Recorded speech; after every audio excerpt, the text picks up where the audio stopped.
Thank you. I knew I forgot something, sorry. You can go here, just right over in that area. You can walk around over there.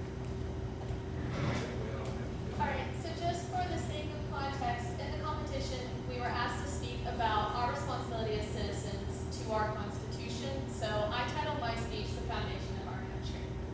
Now, before I begin, I would like to thank you for the opportunity to speak in front of you today and for your service to our country. Now, to begin, I want you to picture a Victorian home. I want you to picture a Victorian home from the 1850s with a beautiful bay window, wooden floorboards, and painted bricks. Can you see it in your mind? You're probably picturing a pristine, well-kept, glossy home. Allow me to adjust your vision. The paint is faded and peeling on the house. The floorboards are cracked, and the bay window is covered in cobwebs. The house is a depreciated, outdated mess. What a sad picture. What was once a beautiful Victorian home was not cared for, leaving our house to fall victim to the hands of time and weather. Now, I'm sure some of you are probably thinking, why are we talking of a Victorian home? Aren't we supposed to be talking about the Constitution? Allow me to draw a parallel. Let us look at the Constitution as our Victorian home.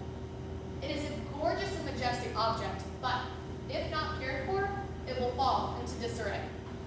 If we do not care for our Constitution, desiring to keep it in pristine shape and adaptable to the times, it will slowly crumble as our Victorian home did, the exterior falling apart first, and eventually the foundations cracking. We as citizens have a responsibility to uphold the integrity of the Constitution, an adaptable item susceptible to time and the winds of change, ensuring that our freedoms are not reduced to just a home with a cracked foundation. Take a moment with me to reflect on the nature of our Constitution. As I am sure we all know, there are three branches of our national government: the executive branch, the legislative branch, and the judicial branch.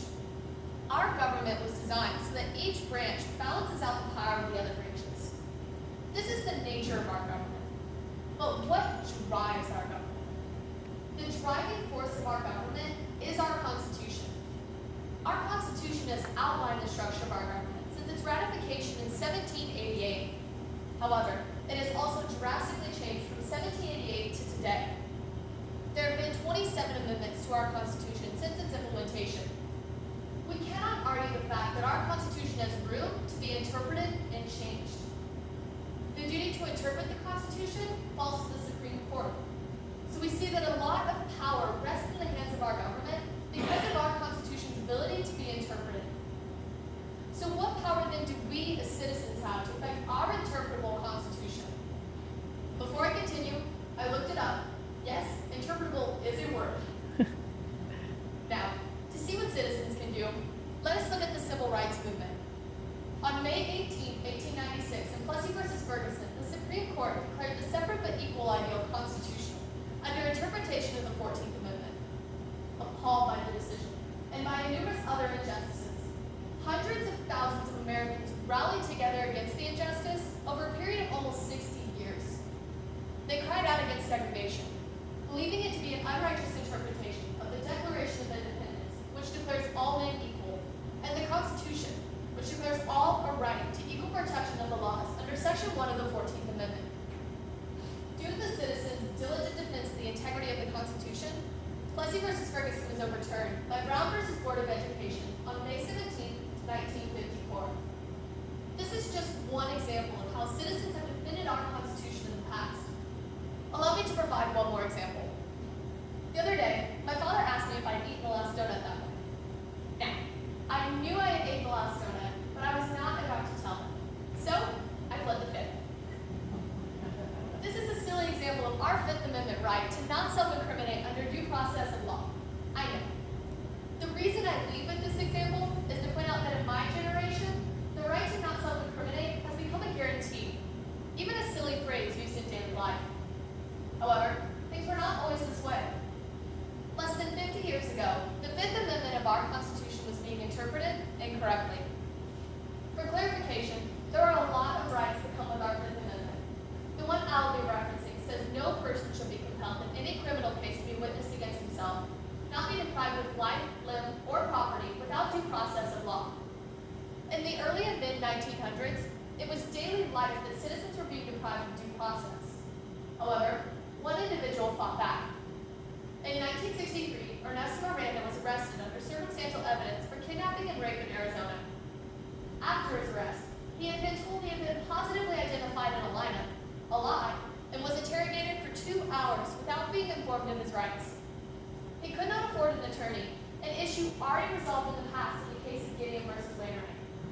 Tired, harassed, unaware of his rights, and without an attorney, Miranda confessed to the crime. Eventually, his case made it to the Supreme Court, where Chief Justice Earl Warren announced that the court ruled in Miranda's favor, saying that the Fifth Amendment guarantees citizens the right to know their right to remain silent before being questioned by the police. With the Civil Rights Movement, we saw hundreds of thousands of Americans come together to defend the Constitution, showing us the power in numbers. However, with Miranda versus Arizona, we see that even one American can defend the integrity of the Constitution and change the very fabric of our lives. Thanks be to Miranda that I don't have to tell my dad that donut tasted amazing. Our Constitution is susceptible to interpretation and has been violently defended in the past. But what shall we do with it today? Our Constitution is just as susceptible to interpretation now as it was 200 years ago. We as citizens have a responsibility to study and uphold the Constitution. We are called out of the comfort of our daily lives to defend the Constitution from the forces of time and change seeking to destroy it. Would you stand by and watch as your home fell into disarray? No. You fight to keep your home in the gorgeous condition in which you received it. Would you not do the same for your Constitution, defending its ideals and fighting to uphold its original integrity? I know this can seem like a daunting task at times. We hesitate to fight for our Constitution for fear that we will be unsuccessful. Oftentimes, we begin to participate in civic actions, such as protesting, and become discouraged when it seems as though our efforts are making little to no difference. For example, let us take a look at our Second Amendment right to bear arms. This has been a controversial movement for years, with one side calling for stricter gun control laws, and the other side calling for little to no government interference in our right to bear arms. On March 28, 2018, we saw one of the largest peaceful protests in American history, with a student-led march titled March for Our Lives, calling for stricter gun control laws. On the flip side of the coin, we saw on January 20th, 2020, that thousands rallied at the Virginia Capitol to protest potential gun control legislation in a day called Lobby Day 2020. These are just a couple examples of the peaceful protests that have been occurring for years over our right to bear arms. However, our Second Amendment itself has actually changed very little. Does this make all of the efforts of the Americans protesting unsuccessful and pointless? Certainly not. Who knows? Maybe the next protest is the one that will lead to further clarification for either side's position. We continue to fight for our Constitution, having faith that justice and equality will win out in the end.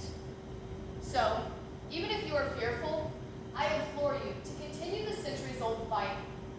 The fight to protect your First Amendment right to freedom of speech, or your Second Amendment right to bear arms, or your 19th Amendment right as a woman to vote. You protest, you petition, you write to legislators, you lobby, you take injustice to court. You do not quit. Let me take you back to our scenario from the beginning. Our Victorian home is crumbling and falling apart. Do you not dwell upon how difficult it would be to restore the home to its former glory? Or would you not ponder how much easier it would have been to do upkeep on the house when it was in its pristine condition? Let us look at our Constitution. As of now, it is in pristine condition with great integrity. We as citizens have a responsibility to uphold that integrity. If we allow the beloved document that guides our nation to be subjected to the harmful forces seeking to destroy it, its foundations will crack. And if its foundations cracked, I fear the amount of effort it would take for us to rebuild our Constitution and our nation would be too much for us. So I urge you to not stand idly by and watch your home collapse. May you fight against injustice, protect the integrity of your Constitution, and never cease to marvel at the beauty of your home. Thank you.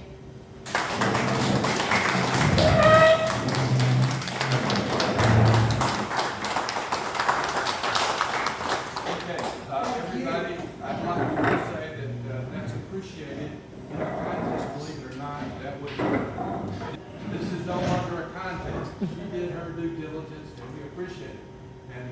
a little certificate and a little gift for you. Thank you very much. I do appreciate everything. Thank you. All right, now you can go.